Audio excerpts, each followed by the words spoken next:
He was 23 years old, and he was on top of the world. And now Ben Roethlisberger, the youngest quarterback ever to win a Super Bowl championship. I didn't know what to think. I was so happy. I was so overwhelmed. To know that you have done something that so few people have been able to do really was kind of special. But for Ben Roethlisberger, Super Bowl 40 was also bittersweet. Yeah, I did think about I didn't play my best game. Statistically, it was the worst game ever played by a Super Bowl winning quarterback. Bowler's there and makes the interception. That is back, dumps it off, it's intercepted, look out. Winning it obviously made everything kind of go away, but I said, I got to get back. I've got to get back to a Super Bowl so that I can kind of redeem myself.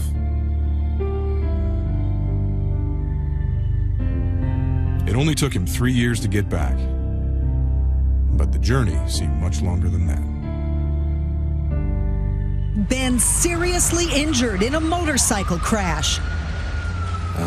Almost losing my life. That was God's way of knocking me back down and saying, you need to understand some things here. Roethlisberger's accident was the start of a disastrous title defense. In 2006, the Steelers failed to make the playoffs. A year after winning the Super Bowl, team leaders Jerome Bettis and Joey Porter were gone, as was iconic head coach Bill Cowher, replaced by an unknown 34-year-old named Mike Tomlin. I knew that we had a veteran team, but it wasn't a veteran team to me. It was important that we got to know one another. And really the only way you get to do that is through adversity. And I was willing and prepared to create it. I want to see how miserable we can get today. Yeah. And who enjoys it? There were some dog days, and we got to know one another. Punch it, let's go, baby! Don't let me catch you smiling today like you actually having a good time. I wasn't concerned about winning them over. I really wasn't. I've always coached guys that were about my age or in some cases older. We never thought about his age, but we did think about why is this coach being, so strict with us? All right, man. As soon as he stepped in, he was the man. Thriving or surviving, right? And we all did everything he said to the T. By most measures, Tomlin's debut was a success. In 2007, the Steelers won their division. They had the league's best defense. And their still young quarterback had his best season. But the Steelers faded in December, losing 4 of their final 5 games. We got worn down. We were a tired football team. Their season ended at home in the first round of the playoffs. We were so beat up, and our bodies didn't allow us to go any farther, even though our minds and our hearts wanted us to. But I think Coach Tomlin learned from that. I probably grinded the team to a nub, and I knew that there was a risk of that when I put together the training camp schedule and really the practice schedule. And I think it was productive, but in the end, I think it was one of the things that got us, There's no manual for this job, so when you make a decision in regards to how training camp's gonna be, you gotta live with it. But I think, the reason he did it was to show that this is not Bill's team anymore. It's not Coach Cowher's team. This is my team now. We're gonna do it the way I want to do it. And going into the next year, we knew that things were gonna be tough. It's not gonna be easy, but like I said, we respected him for it.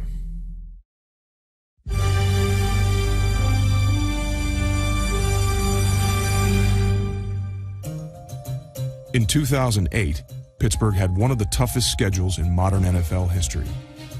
They'd face 8 playoff teams from the previous season.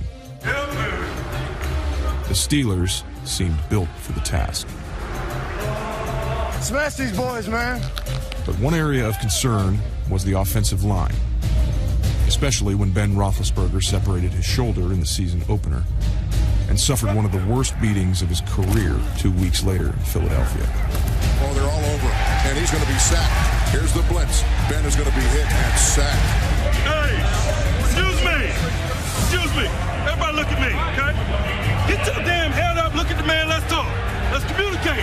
Millie talk. They came from everywhere. Ducks out of there. Now he's going to be hitting the ball loose. We had no answers. This is just the beginning of our schedule, and we have the toughest schedule in the NFL. This could be a long year.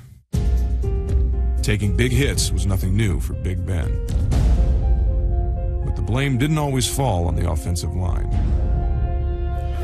During the 06 and 07 seasons, he was sacked 99 times. Most quarterbacks want to live to fight another play. He tries to make every play. It is a double-edged sword, and you know, with my play at quarterback, you have to live by it and die by it. Probably 28 teams or so that'll take that problem. And so I'm glad that I have it.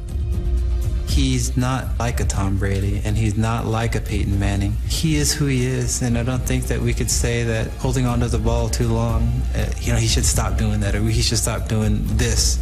Ben should just keep being Ben. That's why I always tell my linemen, just don't get frustrated, don't get worried when people talk about the sacks, because a lot of it's on me. I'm not a pocket passer. I can make throws in the pocket. I'm not a running quarterback, but I can make plays with my legs. I honestly think that I'm just a crazy gunslinger back there, I guess. Gunfighters get shot sometimes. That's what you say. The gunfighter was sacked 8 times in Philadelphia. And against Baltimore the next week, the painful play continued.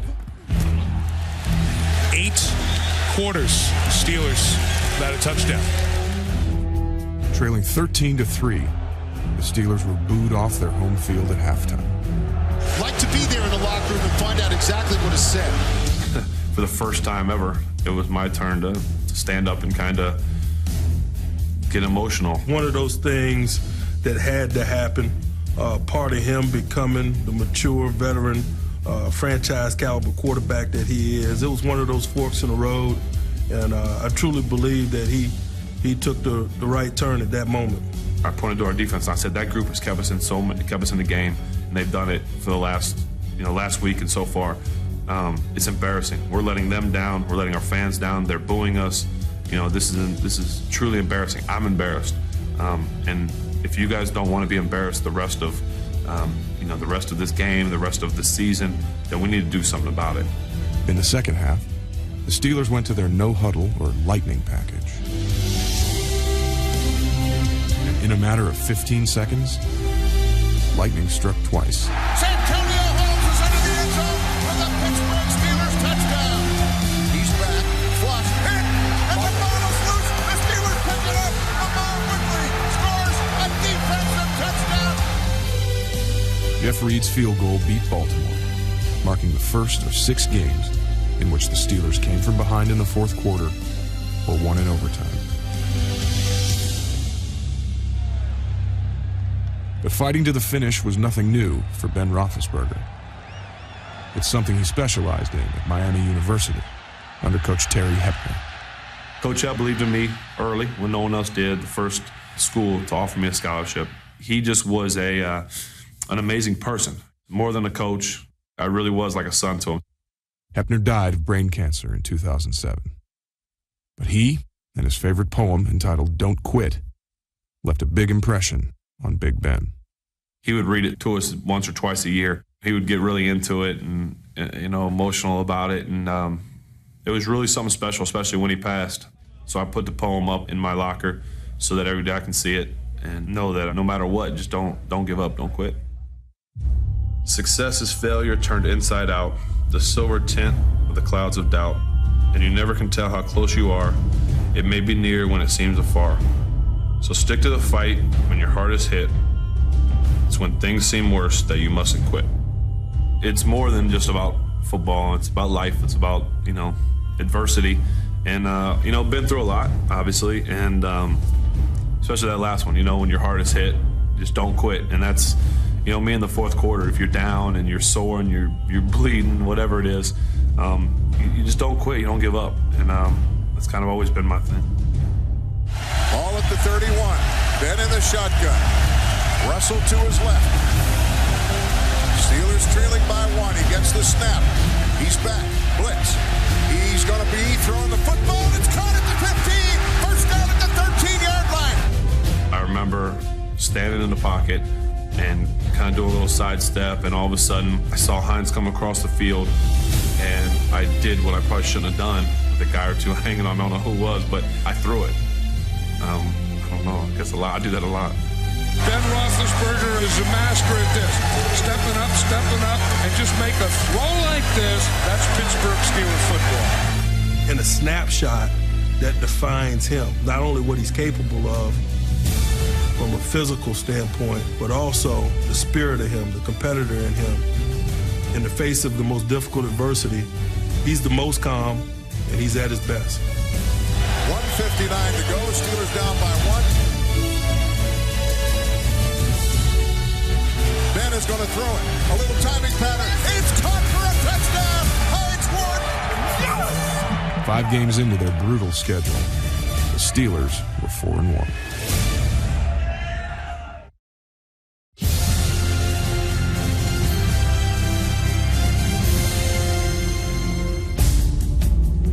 The NFL's toughest schedule didn't get any easier in the middle of the season. During a 3-week stretch, the Steelers hosted the previous 2 Super Bowl champions. And in both games, their quarterback was outplayed by a Manning. Pittsburgh's double-edged sword was causing self-inflicted wounds. Blitz. He throws it, and it's intercepted. Oh, my. That was a horrible throw. In the 2 losses, Ben Roethlisberger threw 7 interceptions. But in defeat, Pittsburgh discovered a formula for success. I probably know it more than anybody. Just don't turn the ball over. Let's do it together, all right? Don't try to force another man. Just play your game. There's certain games we went into that it was like, hey, if we score 3 points, we'll probably win this game. That's how good our defense was.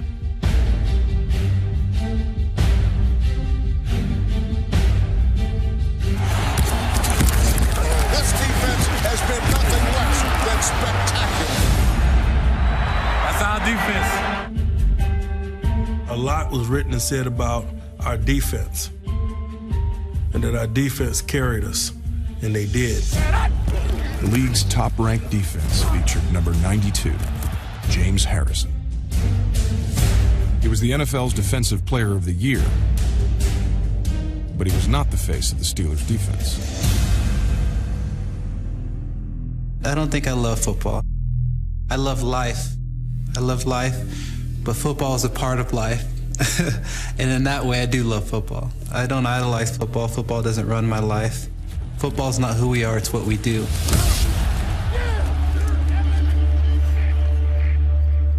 You play dumb sometimes, you know what I mean? You act like you don't understand defensive concepts, but then when we get football games get hot, you're a D coordinator. You know what I mean? You're a funny guy.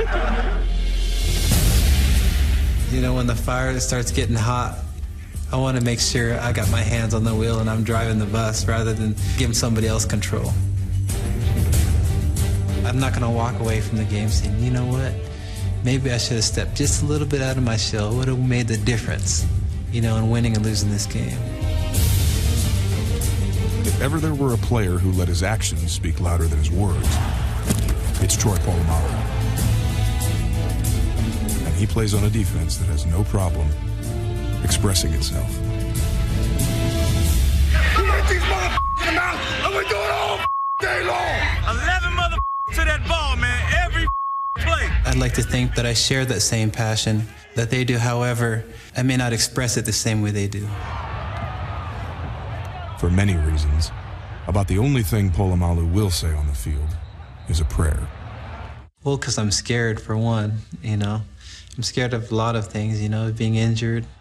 Plus, I just think that there's a lot of temptation on the football field dealing with passions of arrogance, of ego, of pride, of all these vain type of things that I just try to protect myself against. Against San Diego, the incredibly humble safety made one incredible play.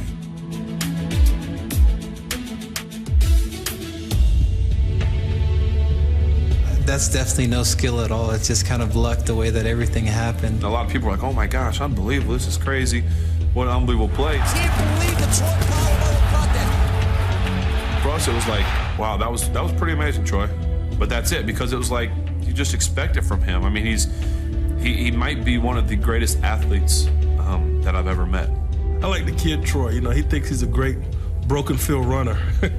When he gets the ball, you can pretty much book he's going to cut across the field. Looks for blockers, cuts back to his left. I don't know if that makes him a great broken field runner. He's just a cutback guy. Led by Polamalu and Harrison. He's going to be hit. The ball's loose, picked up by San Diego.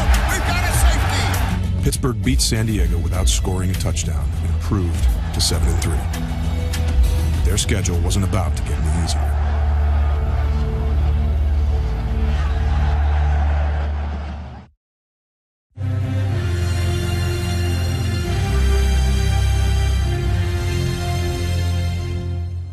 In 2007, December was the Steelers' undoing.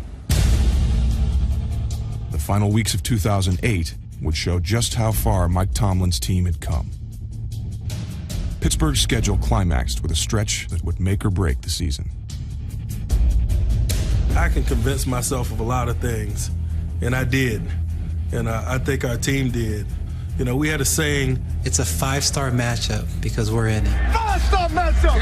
Anybody we play is a 5-star matchup because we in it. We used that saying quite a bit over the second half of the year.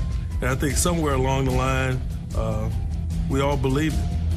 What he got across to us is that it's about us. It's not about anybody else. It ain't about that team. It's about what we do. Yep. 60 minutes. You run it. Hey, baby. Let's go. They began the stretch drive with an impressive victory over the Patriots. And the Steelers have had a lot of fun in Foxborough, Massachusetts. Not only a big win, but it's an old-fashioned butt whooping. The next week was a different story. Midway through the fourth quarter, they trailed the Cowboys 13-3. Hey, let's go. Be cool. We cool. Let's go. A field goal drew them closer, but they still needed a touchdown to tie the game. First and goal, Steelers at the Cowboys, 6 trailing by 7, 2:17 remaining. Here's the blitz, he throws the quick out. Here comes Heath Miller, he's got a touchdown! We are tied at 13 in this 5-star matchup. Let's go! This crowd in a frenzy. Romo in the gun, he's back. He waits, he looks, he fires intercepted. He was having the 25, to Shea Thompson to the 10, to the 5. He drives for the goal line. Pittsburgh touchdown to Shea Thompson. The Pittsburgh Steelers have kept an unbelievable comeback. Wow. Man, what a beautiful game. And I mean that. I just told the team that, you know, people get too preoccupied with style points. That was a beautiful football game. Who cares how we win? Who cares under what circumstances? Who cares who delivers the plays? It's December. We'll take the W. As long as we have one more point, I don't care. And I want to create an environment where it's okay for everybody to feel that way. Not everyone did. After the Dallas game, a season of frustration boiled over for running back Willie Parker. Willie Parker, keep pounding. Keep pounding. Hose the will on this crew. Hose the will on him. That's what the Pittsburgh running game used to do. For years, it was called Steelers football. But in 2008, the running game was ranked near the bottom of the league, and Parker wasn't happy about it. He told the media his team had gotten away from Steelers football. His coach's reaction was swift and clear. Every morning I come to work, I walk past 5 Lombardis, not 5 rushing titles. The issue is winning. So, you know, do we need to get better in terms of running the football? Absolutely. And the reason is this, because it increases our chances of winning. That's going to be a fight. Nothing refocuses the attention like Ravens Steelers. We here now. Yeah, all flights are canceled. To me, it's simple. They try to beat us up, we try to beat them up. We're the #1 defense, not them, baby. Let's go out here and prove this. They play football the way we desire to play football. Doesn't necessarily mean you got a warm, fuzzy feeling when you see him. There's just I don't want to say hatred, but some people just generally hate each other on these teams. Takes the snap. Ray Lewis on the blitz, sacks him back in midfield. The NFL's two best defenses matched each other blow for blow.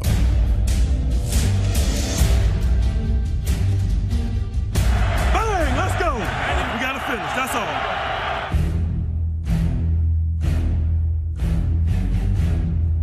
When Ben Roethlisberger took the field with less than 4 minutes left in the game, neither team had scored a touchdown. And there was no reason to believe that was about to change. You know, we had a long way to go. It's different when you're on the 20 or the 30-yard line. To be on the 8-yard line was tough. He's going to throw it at his goal line. He waits, he looks, they come up his back, he throws it, and a great catch at the 21. They're looking very confident. Their offensive line's doing a nice job picking up the twist and the blitzes. They blitz, and he dumps it over the middle, and with the football, making a man miss is Hines Ward up over the 30. He fires a pass, wide open at the 22. The Steelers have it inside the 20, down to the 15. Quick pop over the middle. The pass is caught at the 10, the 5, spinning to the 4, Hines Ward. They moved the ball down the field pretty quick. And that last play was just kind of crazy. Crowd on its feet. Game on the line. Roethlisberger takes, he wants to throw it on 3rd and goal. He looks right, nothing there. Scampers left, looks, stops, now comes back to his right. Throws the pass, touchdown, Pittsburgh! Santonio Holmes! The Pittsburgh Steelers are AFC North Division champions. I love you, boy! That's the way you play football! Scrambled back to the right because, I hold on to the ball too long. And, Doesn't matter how you do it, as long as you reach the end zone, even if it's only by an inch. That's a definition of Steelers football they could all agree on. Steelers football is 60 minutes. It's 60 minutes. Nothing less, baby. It's 60 minutes. Good job.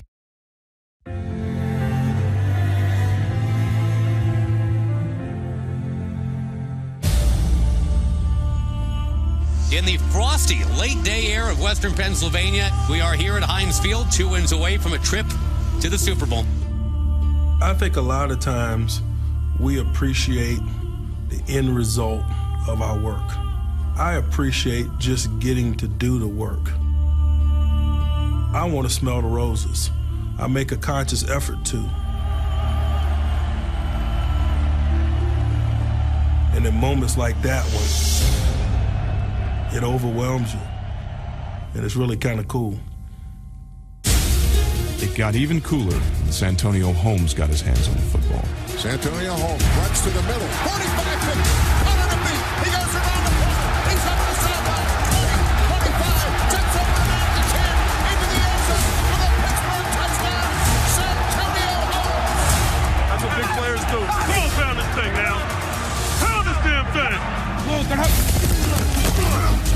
In the third quarter, Pittsburgh held the ball for all but 17 seconds. And with a happy Willie Parker rushing for 146 yards, the Steelers ran their way into the AFC Championship. You deserve it, man. Congratulations. What else would you expect, us and the Ravens? It'd be a big game if it was a scrimmage. It just happens to be AFC Championship.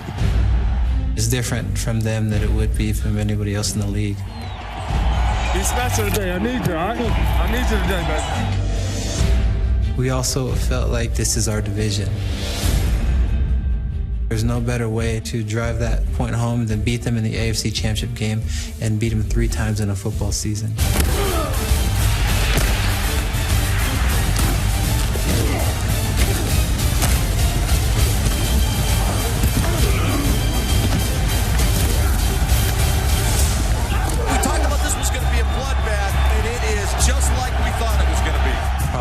Physical game in the history of football. That's big-time defense right there! You're lucky if you're going to walk off the field. Defense dominated. But for the second week in a row, no one could stop Santonio Holmes. Now he's going to throw it to the near sideline, and it's caught by Santonio. Defender down, cuts to the middle of the field, gets by another defender, picks up a block from the 30. Santonio, 15, 10, 5, touchdown Pittsburgh. Wow! Holmes scored the Steelers' only offensive touchdown in each of the 3 games against the Ravens. But Pittsburgh's prayers were answered this time, thanks to their spiritual safety.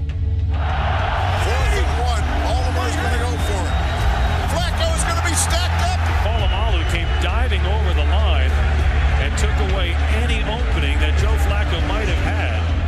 I think there comes a point in a game where you're not really cognitively thinking. Honestly, before that play, I wasn't thinking, oh, it's 4th and 1. You just kind of see just like the way that everything develops, the way the offensive linemen come up, the way they get set. You kind of see their splits. You kind of see the quarterback's energy. And the more and more you play the game of football, the more and more you have the sensitivity, the rhythm of the football game. And, you can just do things like that. That's Troy. That's the play that I think about when I think about Troy. Most Steelers fans will think of another play, the one that decided the AFC Championship. What makes teams great? What makes games great? And it's these opportunities that seldomly come. In a huge stage at the AFC Championship game, you have a rookie quarterback, you have a rookie coach on their sidelines, and you're thinking, wow, what a great time for them to come back and kick a field goal and beat the rivalries that they've lost to twice. All these things are running to your head. That would be a great story, for them. But it didn't happen that way. The clock at 4:43 and winding. Flacco in the gun. He's back. Then it's intercepted. John Colorado at the 40, 35-30. Blockers at the 25. He's running wide right at the 15. He turns and goes for the goal line. And he's in for the Pittsburgh Steelers touchdown. And this place is on fire.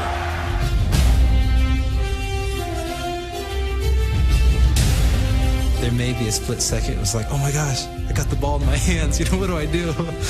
If you're Troy Polamalu, you cut back on your way to the end zone and the Super Bowl.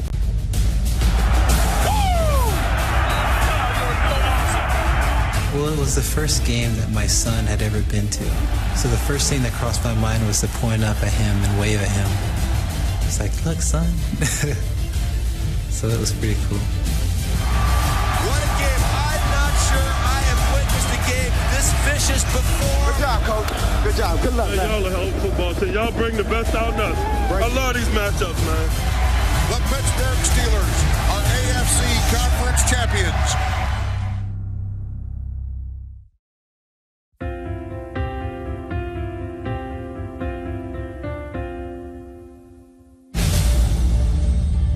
Raymond James Stadium, the site of Super Bowl 43. How we play the game today should honor those that have come before us. It's still a uniform or whatever uniform that's great. We ain't gonna play it perfect. We're gonna play it physical. That's the story of the 2008 Steelers. We lay it on the line for one another, don't we? Yes, sir. And that's all it comes down to. Love this group. Get it in here. Let's go. Go. Bye, fellas. They had the look of a team that had been here before. There is a quiet confidence. They are not awed by being here and focus, intense focus. Super Bowl Sunday, 5-star matchup, because we in it. Make it a regular ball game. I know it's going to be hard, but trust me, take it from me, I didn't do it, you know? Yep. You don't have to do anything other than just be yourself. Okay. I knew I was going to be okay. I did. I knew that I just approached it different. I was older. He was older, and from the game's first series, Ben Roethlisberger was better. Back is Ben, throws a pass down the field wide open. That is Hines Ward to the 50, the 40, first down to the 35.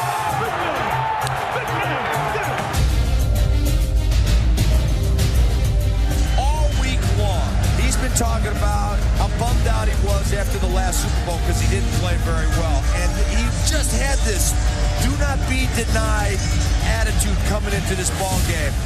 Ben scrambles out of the pocket left, now goes back to the right. Boy, that is just unbelievable. Classic Big Ben Roethlisberger. It is caught.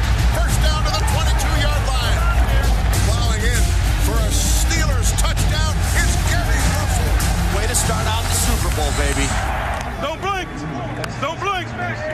The Steelers controlled the first half. But late in the second quarter, the Cardinals were in position to take the lead. 18 seconds left. First and goal, Arizona at the 2-yard line. Steelers show blitz. They're back. He throws the pass up. It's going to be picked off. James Harrison has it. He's running up the sideline. 25-30, 35-40. Still on his feet at the 45 and down. No, he's still on his feet. Here comes Harrison jumping over people to the 20, the 15, the 10, the 5, and that's a touchdown from Pittsburgh. An amazing play by James Harrison. The immaculate interception was one of the greatest plays in NFL history. And James Harrison had plenty of help along the way. That was no accident.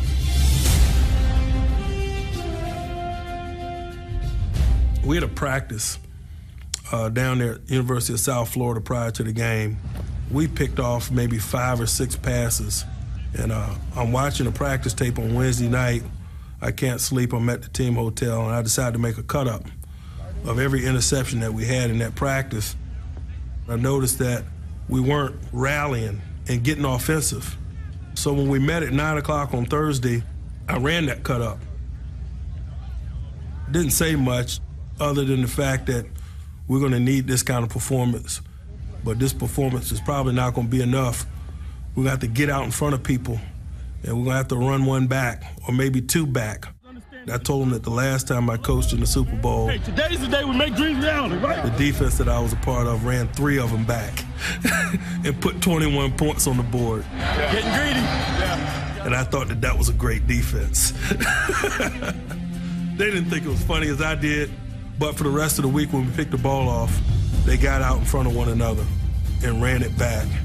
And that's what I'll always remember about that play, that convoy of bodies in front of James. Brett Kiesel, Deshae, Lamar Woodley. The number of people out in front of him and the people willing to peel back and get people chasing him as he ran out of gas is as spectacular as the play itself. It's pretty amazing the way things worked out that way. Him showing us that film, him driving that point across, him getting out of bed, that's a sign of a great coach, you know? I would have stayed in bed and kept sleeping, you know? That's what the defense do. We put points on the board. Second half to go, baby. The last time I was here with the number 1 D, we scored 3. You're short. Okay, we're short 2. But it was the Cardinals who scored the game's next 2 touchdowns. Warner to pass with time, fires over the middle to Fitz, caught at the 45-50. Goodbye! Cardinals lead! Larry Fitzgerald! You know, that's the same case. Great stories happen in great games for great teams. How am I going to be a part of this?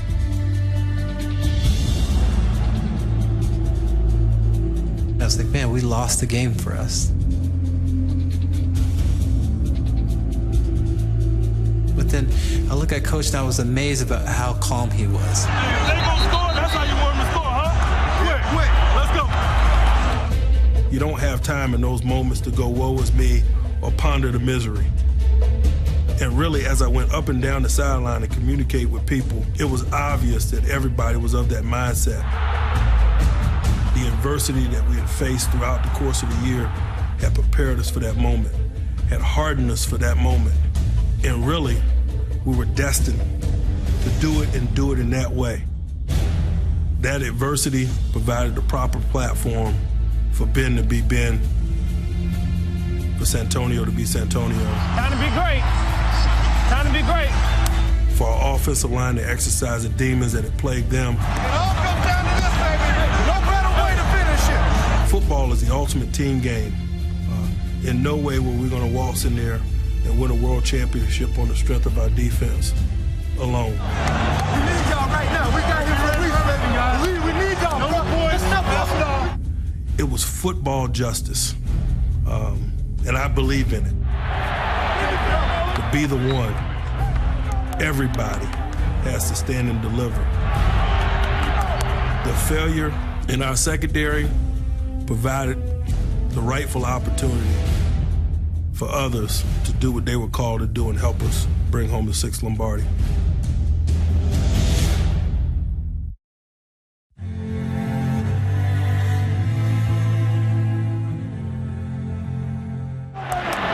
.2:31 to go.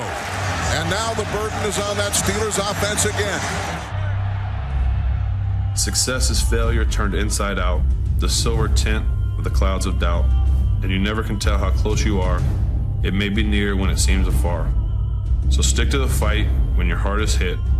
It's when things seem worse that you mustn't quit. I told the guys, I said, listen, we've been criticized a lot this year, you line especially. They will be right if we don't do this, if we don't go down this field right now and score a touchdown. And I didn't have anything witty or crazy or John Candy story, but if you guys want to be remembered forever, this is how you do it. And then the first play, we had a holding penalty and went backwards. Pacing backwards before firing your best shot is pretty routine for a gunslinger. He escapes, starts running to his right, throws it on the run. The pass is caught out over the 25. You know what? I was actually pretty relaxed. I surprised myself when I look back on it. I wasn't freaking out. And people probably don't believe me when I say this, but I almost, at a time, forgot that it was the Super Bowl. Complete to Santonio Holmes with a great catch in traffic. And just forgot that this is it. To me, it was just another last-minute drive we had to go score. During that whole drive, to me, it was just playing football. Gets the snap. Pumps, fires a pass, it's caught. Running down the sideline, Santonio. Santonio to the 10. Santonio tackle at the 5-yard line with 51 seconds to go. We need this play, man. This is win the championship for us right here, man. I remember letting go of it and thinking, there it is. That's the one right there. And then when it went through his hand, I couldn't believe it. I was like, oh my goodness. He came back like, my bad. I'm like, don't worry about it. We'll get it again. Because I joked them now. I'm like, that was actually an easier catch than the next one. 43 seconds to go.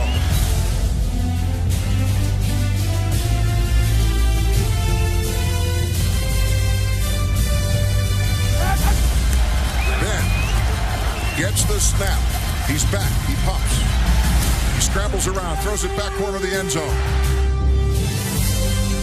Santonio with a touchdown. Santonio Holmes. I don't know how he did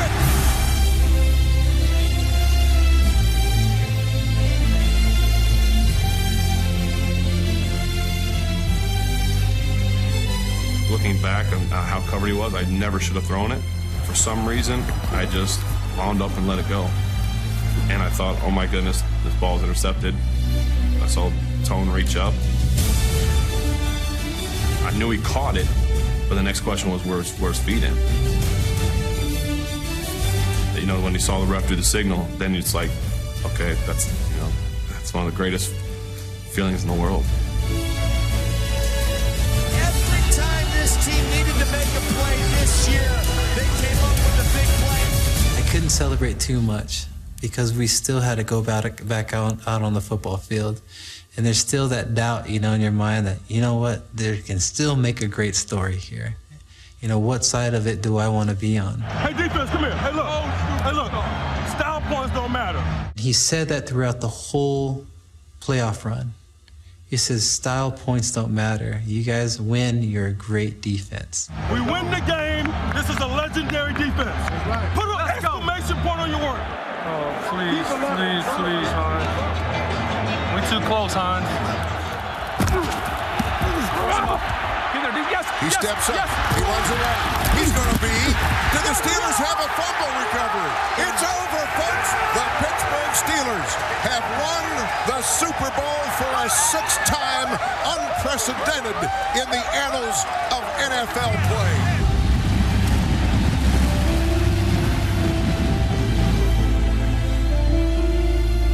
second game in a row, Troy Polamalu and his son were part of a story with a happy ending. We're 2-0 with him now. I got the real trophy. Mike Tomlin's second Super Bowl was sweeter, but just as sticky as his first. As an assistant, when I was a part of a Super Bowl champion, I remember riding back from San Diego to Tampa on the plane. And when you do that, you pass the Lombardi around. When you see them displayed, shiny, clean, really, really impressive. By the time it gets to you on an airplane of a Super Bowl champion, it's not how you envision it. It's sticky, it's got a bunch of fingerprints on it, and it's really kind of dirty. He always just talked about hoisting the sticky Lombardi and passing it around and kissing the sticky Lombardi. And we got so tired of hearing it, I think we just wanted to do it so he would stop saying it. Hey, Tom, that trophy at? Hey, Tom, let me touch that sticky, man. I wanted to paint a picture of what that moment was going to be about for us. I wanted them to know what that thing was going to look like, that it was okay to put their fingerprints on it, their lips on it, because it was out of their labor that we were going to acquire it. We have the 6 Lombardis now in our front office. I think what they should stop doing is washing them. I think that the fingerprint, the slobber, the Gatorade, whatever may be on it, should always be a part of the trophy. Coach always talks about passing around a sticky Lombardi. And all these marks, have memories, and a lot of players that have worked really hard to get their hands on this. And no player left a bigger mark on the sticky Lombardi than the quarterback who 3 years earlier made it his quest to earn another one. To be able to get back there, to win it that way, to win it with my offensive line. Offensive line, who's laughing now, O-line? It was a emotional, amazing journey. For me especially. I've grown up a lot, matured a lot. I understand what comes with being a franchise quarterback. Most little boys growing up want to play football. They want to be a quarterback. They want to play in a Super Bowl. And they want to have the game-winning drive and throw a touchdown pass to win a Super Bowl.